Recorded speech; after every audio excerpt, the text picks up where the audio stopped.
All right, welcome back. Episode 32 of the Young Old Heads podcast. I'm one of your hosts, Tommy, aka TV Sports Cards. I'm here with my good friend Max, aka Cards Max. Don't call him Mini Edition. Max, how you doing? Do not call me Cards Mini. No, call me Cards Max. I'm doing great. A reign of Sapphire Edition and First Edition is my life outlook right now. I'm wearing the glasses and I'm ready to be critical. Your glasses kind of look like the whole craze of 3D movie glasses for a little bit there. That was a crazy time period in life. I miss those. That was what, like 2004, 2005. You'd be seeing like Toy Story 2 with 3D glasses. Yeah, that was a great time, and Or I would think that be like that was 1980s Back to the Future before I was even alive?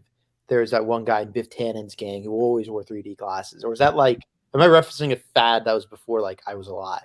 I feel like this is tough for us as our generation to be trying to figure out what's going on in Back to the Future right now. But Did you own an iPhone or own any other phone before an iPhone?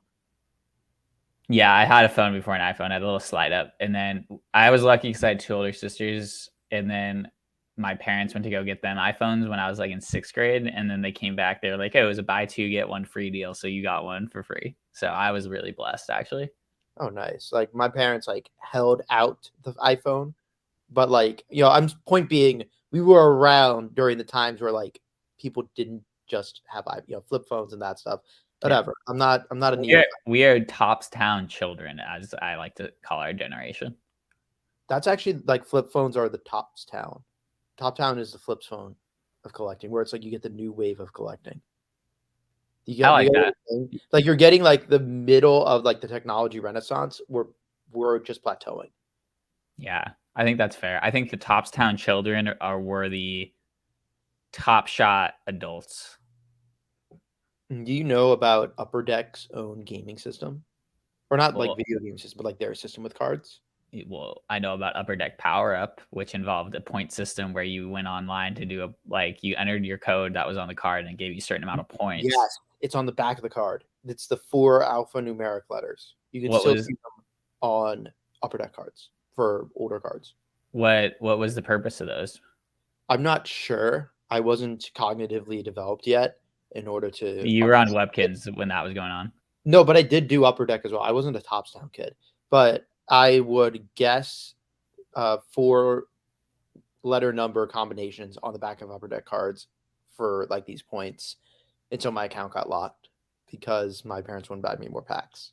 And then when I got more packs, I would just hunt to see if they were codes on the back. Would did you play backyard baseball on the PC? No, I wasn't. Like like the this is Yeah, what's the no, guy's name? They always Pablo Sanchez. Pablo Wait, San. can we talk about Pablo Sanchez for a sec? Because I just bought a card of his. Yes. So Pablo Sanchez, the goat of backyard baseball and backyard football, all backyard sports, really. Huge important figure of my life. I would play backyard baseball all the time.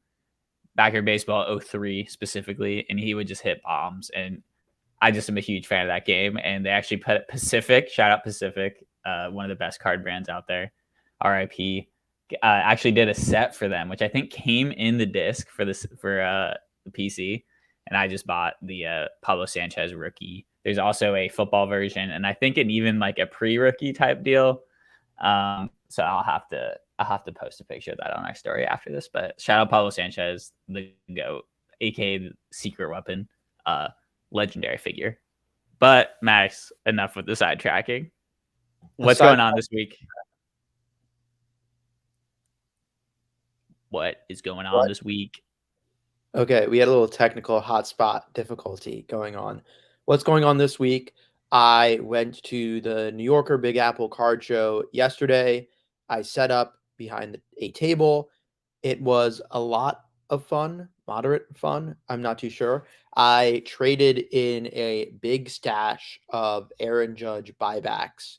I think it was about $2,000 worth of Aaron Judge buybacks. I'm not 100% sure, but I cleared out my entire stash and I bought a lot of cards with those judges. The dealer that I was with is partnered with an LCS, Pop Century Collectibles in Oakland, New Jersey. And I have a lot of cards to work with. Behind the table, I was just in the art of wheeling and dealing. I had a fun time wheeling and dealing, and I'm very anti working behind a table. I think it's something that I personally haven't mastered yet, and I think there are shows where table working is extremely important, and you get so much more value thinking about shows like, obviously, I haven't experienced this yet, Dallas, or even to a lesser extent, Philly. You pay your $200, $300 for the weekend. You get your 3-day table. You're getting thousands of people probably coming up to your table or walking around your table, and you're definitely maximizing the impressions that you get on your table. While if you're at a mom and pop local show that has 50 to 100 people walking around your table and they're charging 50 to $100, that isn't worth it. So this New York crowd was a little bit in the middle in terms of the amount of people going to this show. There were some What's the ratio? What's the Oh, briefcase the ratio? briefcase ratio. Briefcase ratio was low. It was mostly walkers. Obviously, excuse me, everyone's a walker, but mostly walkers that had a backpack or a small case. It wasn't a full Zion case show. It's not like every prepubescent got the $200 Zion case for their birthday, and they're just walking around slinging it and damaging it on top of the dealer showcases. This was more of a subtle show where the cards weren't as flashy. So does that mean that you have less people coming up to you to trying to sell you stuff as a dealer? I feel like that's something that I tend to notice from people with big Zion briefcases is that they are going up to people and going up to dealers and trying to like actively sell their stuff to the dealers. Did you have that experience? I had a few experiences where people were walking up to me wanting instant liquidity, which ideally is what you want as a dealer, right? You want to be able to cash someone out at 60 to 80% recent sold value, higher, of course, depending on what the item is, and lower if it's bulkier. And with that in mind, the people that are less intense into cards but just want the instant cash now, that's the type of people that you're looking for. So I had a few of those walk up, and even in my case, I had one or two guys that saw I was buying out people and they just wanted to get their cash next. Sometimes they were asking too much. Sometimes I would be looking at the entire situation of someone's cards that they're bringing up and they just wanted too much. And I waste my time, which is a bit of a skill that I have to develop myself, that and not paying too much. But it was a demographic of people that doesn't make cards their entire life, which I think is good if you're behind a table, or at the Did very you least, it has benefits. Was there any notable deals that went down? Like any notable people that came up to you with cool cards that either you did buy or wanted to buy, but the price was a little off? Um, Coolest cards that came up to me probably was one I bought. I don't think there was a situation where there was a card where it's like, oh, like I need to have it and I'm not letting it walk away, because especially in the context of bulk deals, I'm more apathetic about it. Mhm. But I picked up a PSA 10 Mike Trout 2019 Topps Update Gold Refractor out of 50. And I got that in a kind of like, hey, I'm giving you instant cash type of deal. But maybe I paid a little bit more than I would in a bulk deal just because I'm like, okay, this card fucks. I had to do a moment to see if I could like swear on this podcast, but I forgot it's my Clip podcast. it, Yeah, clip it. this card fucks. I see it as a fake gold refractor because it's update, and update has so many all-star games, and Is that what it is? Is it one of those like insert gold refractors out of 50, or is it it's, like an it actual is base card? Or is it it a is league leaders? Is it league no, leaders? 2020 COVID was really bad because they were just like grasping at straws for cards you put into the product for update. So Yeah. I think there's like 2 or 3 Trout active leaders or league leaders cards for Yeah, yeah. 2020. I've seen those. 2019 is just the regular All-Star game card, which I Mhm. think is the only card in the checklist for update. And For he's wearing Trout. for Trout, and he's wearing Tyler Skaggs' uniform, which makes it a little bit interesting. Adds a little bit of Oh, flair. that's cool. RIP. But um, yeah, I mean, my plan with it is either sell it privately at full comps or use that as ammo for Trout collectors to trade for. Because I know that that card doesn't grow at $200, which is what the last sale is. So, well, if you want it, or excuse me, there's, if the available listings aren't as saturated, then it's okay. I can use this as a leverage piece to get a rarer Trout card. That's That's my so rationale, at least, that I that stumbled into. that's cool that would walk up to you a Trout Gold Refractor out of 50. That's pretty fire. But there's some other news this week, Max. I'm glad that you had a overall successful show. Wait, before I move on, I have to ask you, how much did you invest into your judges that you traded in, and what were some of the notable cards that you got in the lot for your buybacks? Okay, good thing that you bring that up because that was fun. I, in a in all legality, I am sales tax exempt in the state of New York, and meaning that when I sell an item, I am legally obligated to charge sales tax, or at the very least pay New York State sales tax on that order that the buyer's paying. So because I'm charging sales tax on items that I sell, particularly on eBay, eBay's collecting the sales tax anyway. So that's specific to that regard. But in order to not pay sales tax in New York State when I'm buying an item and have a buyer pay sales tax when I sell an item, and to double dip, New York State is double dipping into that sales tax. I am sales tax exempt. I have, certificate of authority resale in New York State. Why that's relevant to the judges is because on eBay, if a judge is worth $20 and they are being listed for 15, and I don't have to pay sales tax on that technically because it's an item that I would have the intent to resell, and that eBay has my account to where items in the trading card category that I ship to New York, I am sales tax exempt for. I was getting those judges and Goldschmidts without having to pay additional sales tax on the eBay price. So really, if there was any judge or Goldschmidt listing at about 75% of the buyback value or smaller, I would just buy it now on it. And that was the best way for me to amass my stack. Do you know how much were you like keeping track of how much you Yes. spent on it? How much did you I get? I had about, I want to say, probably 30 or 40 total orders across all platforms. I only got scammed once. Ironically, it wasn't from eBay, but I had a Twitter user plain white envelope me a Paul Goldschmidt, and turns out they just decided not to ship their entire stack sale according to other buyers from that user. But I only got Watch out scammed. for scammers. Watch out for scams. No, and I made a spreadsheet specifically to tally this because I'm like, if I'm getting 30 Judge and Goldschmidt chromes, I am not going to be able to keep track of who didn't send me stuff. So I Yeah. made sure to be extra careful with that. But to get to the juicy part of the question, I amassed about $2,000 worth of Judge Goldschmidt buyback cards that I paid about $1,350 for. That's awesome. And then you used those buybacks and you traded them basically, or did you actually sell them? Or is it basically trade The in and then dealer just was a hobby shop, so they are sending it into Tops for Cash, yeah. and I pretty much paid a little bit less than full comps on the cards that I got. Coolest cards from the lot, which was a little bit interesting because part of it on me was just to find cards, have a $2,000 spending spree at this store, essentially at this dealer's table, and Jamar Chase tie-dye select out of 25 autograph PSA 10 was the biggest card of the lot. I think that was worth about $800 or so, give or take. I bought a Robert De Niro Leaf Pop Century autograph, SGC 95, our favorite from Taxi Driver and Joker, and a long slew of other movies. Is that your first Pop Century card that you've owned? It is. I was surprised that it's like worth that much.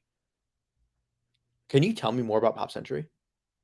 Yeah, we talked about this a little bit with Courtney, but it's like I think it's too unfocused. It actually started out as a good 'Cause product, as many that's products why I'm do. confused, because it seems extremely unfocused. It's very unfocused. They don't really have license for images for everyone, so they sometimes just have to use names, which I think obviously decreases the value of the product. It relies heavily on people just wanting big patches that have like some relevance. I mean, who knows what Panini's actually doing with these? These are like the most unregulated things out there. A lot of sticker autos, but it really comes from just like a desire for people to have like any sort of celebrity based autograph set. And I think I mean, it could be better as most Leaf things are, but at least it's something, and it's better than what Tops and Upper Deck and Panini are doing with the pop culture area, which is basically nothing. So I don't know. Well, it's Leaf, not Panini, and I'm not just doing that to, give you some punches to the shoulder, figuratively, of No, course. I said that Panini's not doing anything. Okay, yeah, I wanted to make sure, but I meant Lee. it I know is Brian Gray. He's an individual. Brian Gray is a real human being, and he beats to his own drum. He has not done a poll of whether or not he would resign with the company, and the majority, and that he would abide by the poll results. That would be a very interesting poll, and if anyone would have copycatted Elon, I would think that would be Brian Gray. I would think that would be very funny. But as an aside, Brian Gray, he does what he wants, and that's very cool. Pop Century, Leaf Autos, that's a Leaf product. LaMelo Ball 2018, Chino Hills autographs, that's a Leaf product. Big example this past week or two, not sure which, when the news broke, that happened. So I'm going to soccer educate you for a moment, okay? All right, educate me on soccer. This is important. This is like mind-blowingly cool, okay? Leaf drops Continuum autos for soccer, which is essentially a print-on-demand sticker auto card of varying players. I believe they're player licensed. And they have obviously the legal uses of using the autographs. Each card of each autograph subject is individually priced, and they are printed up to 199 copies, or when the timer expires after a week. And each week they have a new wave of players. I So it's know. kind of like Tops now a little bit. Yeah, it's kind of like Tops now, except it's autographs and it's Leaf, so no one cares. There you go. But one of important example, I guess, was Erling Haaland, his first Manchester City uniform card. Okay, good. Oh my God, that would have been so bad if I accidentally said Manchester United. I had to double check myself. So You're good. You're good. the listeners like you wouldn't tweet and criticize me that I didn't accidentally say Manchester United. But Holland's first Manchester City cards in a Manchester City kit were Leaf Continuum autos. That's cool. But relevant to recent events, 6 months ago, 16-year-old Brazilian prodigy Endrick Felipe got Leaf Continuum autos for $79 retail. I have to give a shout out to Infinite Card 00, who runs some of the best soccer sales on Twitter.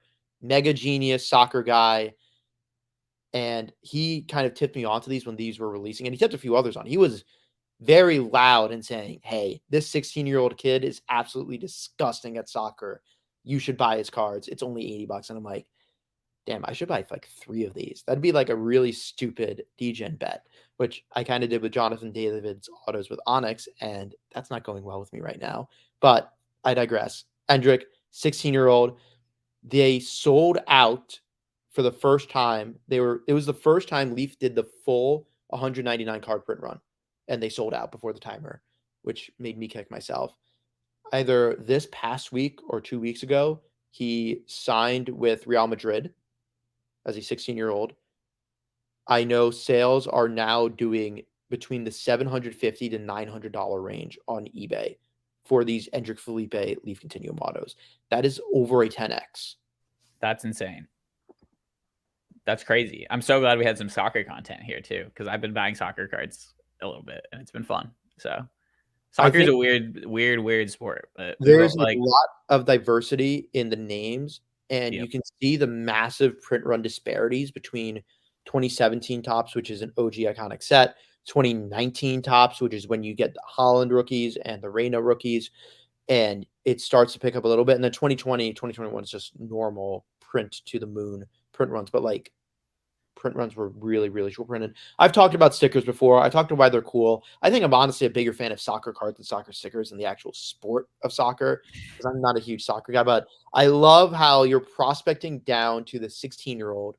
First card is something that legitimately matters in soccer, let alone first autograph card. And people who bought, mostly Twitter people who bought this Leaf Continuum auto of Endrick, made bank if they held. Soccer is also a good example of like what happens if there's competition between card companies, because you actually have Panini and Topps both having significant licenses and being able to make cards of the greatest players in the world on both Okay. sides, even though I'm they're in different uniforms. I'm gonna guess you've never heard of Andrew Felipe before, have you? Have you not? I have no idea. That could be anyone. He could, as they How many say, slap followers me on the ass and I wouldn't know who he is. how many followers do you think he has on Instagram? He's a 16-year-old soccer prodigy, so probably like 4 billion. 2.5 million. That's pretty crazy. That's probably like, I mean, LaMelo Ball probably had that many when he was that age. Yeah, probably. LaMelo Ball probably had like 69.5 gajillion. But like international buyers, and soccer is such an international sport, but like, yeah, little old Brian Gray is here getting the first license autographs. Isn't that fucking crazy? Brian Gray is a wild man, but I He's a mean, real human being. respect for him to getting the 16-year-old soccer prodigy autographs first. So respect to that. I would, yeah. I mean, I don't know. Soccer, I don't know. It's I'm literally confusing. It not a has a soccer. high barrier for entry for soccer collecting, in my opinion. I like the nuances that you have to stomach in order to like you have to know ball. If you collect soccer, you have to know ball. Whether Yeah, that's vintage, whether that's modern, because there's so many firsts and stipulations. I got a Phil Foden card that I kind of bought in boot. bulk. Yeah, with my English accent. I boot my Phil Foden 2017 Panini. It's like ECCG, something like that. And it was his second card ever, one of, I believe, two 2017 cards. And there's just so much knowledge where it's like, yeah, this is a card you've never seen before. It was produced by like China. I know China has their deco sets. I believe that's what they're called. Something like that. They have some stuff for Dortmund. But I'm getting into tangents and I'm saying there are so many manufacturers, there's so many producers, there's so much demand, and first printed legitimately means something. When I've talked about minor league baseball cards, if it doesn't have an airbrushed major league logo, it's meaningless. But for Holland, first sticker, first card, first Dortmund kit, first Salzburg kit, first Norway kit, all of these hold value for different reasons. And it's not just Holland. Holland's just the easiest fan favorite megastar that comes to mind. But there's so much to these players, and you have to know ball. I also you have to know ball. I think it's also important for soccer that Ronaldo and Messi kind of have this like very low print run rookie card situation where there's very few options and a lot of them have pretty low print runs. I know Ronaldo has that SP Authentic that's pretty fire, but just kind of keeps the saturation low for those guys, which helps. I think there could be an issue with soccer in the future with having these guys end up with like a ton of different cards and a ton of different products. But I mean, that's not totally just soccer. That's obviously every product. But Max, I mean, I have to cut off the soccer conversation because No, I think we've Eric milked, but you've got me fired up. Eric Whiteback would like this conversation too much, so we have to stop it. You've upgraded me from MIDI to first edition. Let's get to Stadium Club Sapphire Chrome. That's where we're at now. So Max, I asked you before this to think of your best Christmas memory with cards, and you had a very fiery response that I want you to expand upon now. Um, I am anti cards as gifts.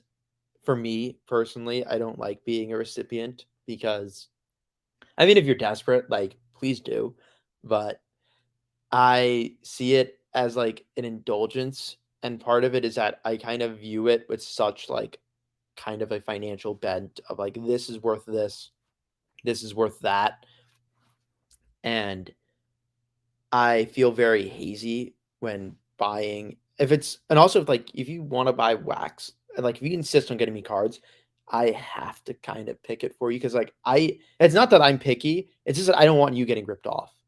That's the biggest thing. I had a Hidden Fates Pokemon tin given to me for last Christmas because I was collecting sealed wax. I still have my sealed Pokemon stash because the wax is cool and you can actually put it on display and it's cool and wicked. Did I mention it's cool and wicked? And the retail at 20, resell rate was like 45 to 50. And I found out that they paid 80 for it. And that was just heart wrenching to me. And I still have it. I still need the other two Hidden Fates tins that I will probably go and complete at some point so that I can put them on my wall. But seeing, like, I can only imagine a friend or family member or someone that cares about me dearly enough to want to get me a present, let alone cards, which is something that I keep close to my heart. I try not. Tommy shouts out and tells everyone in the world that he is a card collector when it's fitting, and it's something that I nurture. And it's like, no, I'm not going to talk about my cards. But if you know me enough to where you know about my cards and all of my cards, I don't want to see you get ripped off by the local racist hobby shop by just dealing out wax that's 1.5 times market value. Your old crazy kooky card store guy. I don't want someone that I know. We aren't anti LCS, Max. We are not anti LCS here. We are not anti LCS. Well, you want me to get fiery? I have some fire. You're gonna have to quench me. I have nothing. I'll tell you when to stop. Okay, and I won't abide by that. I have nothing wrong with local card shops. I do have issue with them in 2019 and 2018 saying, "Hey, we can barely keep the lights on, even if you can, not necessarily quid pro quo stating it, but even if you can get it online for $10 to $20 cheaper for a box of hobby, you're supporting your local community, you're supporting your local shop, and we appreciate that." To boom, 2020 COVID, fuck you, we're $40 above resale rate, and we're gonna sell it anyway. We don't need you. The hobby's booming, and you're a worthless piece of garbage. And I had never had a problem turning the lights on the store. That's what I don't like about hobby stores. We can say that everyone is short-term minded and that a market is a market, but there were hobby stores that legitimately needed to put on the lights. And those same hobby stores were the ones scalping and flipping and blah, blah, blah, especially in a environment where it wasn't the sneaker market. It wasn't Supreme. You don't go to Target and you flip everything off the shelves at the very least. Like it was more uncouth back in that time. Now it's more understandable because it's adapted and people know about it. But you don't just go full fuck the kids mode. All right, not all hobby shops are doing that, but fuck the hobby shops that were saying fuck the kids. And I'm not even saying don't flip the Prism. Like, you want to flip the Prism, that's the investor product, fine. Don't flip the Topps Archives or the Panini Illusions. Yeah, don't flip Archives. Definitely is a rule of thumb. But Max, you're anti-Christmas cards. That makes sense. But I'm pro Christmas cards. I'm not for Christmas cards. Are you pro Topps Holiday? Real quick. I am pro Acuna bat down 2018 getting parallels. I am not pro Julio Rodriguez getting a billionth rookie card. Yes. Although I will say it also is one of Juan Soto's only releases, and I'm going to talk about 2018 because I think he has 10 sticker autographs in all of Topps Holiday, which makes him uber short printed, and that's wicked. That's sick. But I don't want it to be a product where it becomes a resale product. Actually, I don't care if it becomes a resale product or not a resale product. I'm independent from that. I like rarity. I cling to rarity. I'm pro Topps Mini because of its rarity and the ability to get low-numbered cards. But with Topps Holiday, the 4 SSSPs, I think are cool. I think that I don't think they're appreciated enough for me to want to appreciate the product, if that makes any sense. There's a difference between a fun rip and a good product, Max, and I think Holiday and Mini are both a good example of products that are kind of fun rips but are not actually great products. So I'm going to leave it at that. Disagree. Fun rips are great products. I'll leave that for another episode. But I want to tell Christmas stories, and you're not letting me tell Christmas stories. No, I'm not, because I'm saying that Prism is a terrible rip, but a good or a bad product? Bad product. Okay, good. New Prism, bad product. Old Prism, good product. Okay, I just wanted to wrap that thought. Okay. Yes. Tommy, what did you get for Christmas? Max, I've gotten cards for Christmas pretty much every year of my life. There's a funny picture of me when I was 3 years old getting a pack of 2002 Fleer Ultra and a binder for Christmas, and that's a great picture. But I ripped in 2003. I got a LeBron Topps rookie, the one with the white jersey or the white suit.